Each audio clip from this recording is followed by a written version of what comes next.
தேவா என்றென்றும் நான் பாடுவேன். ஆஹா என்னில் அடங்கா ஸ்தோத்திரம். தேவா என்றென்றும் நான் பாடுவேன்.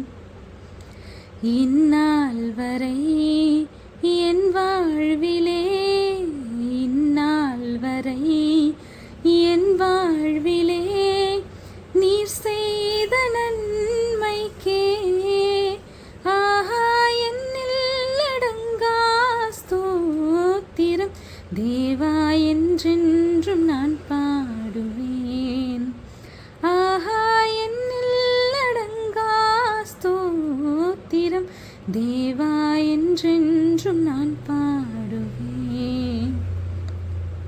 வானாதி வானங்கள் யாவும் அதின் கீழுள்ள ஆகாயமும், வானாதி வானங்கள் யாவும் அதின் கீழுள்ள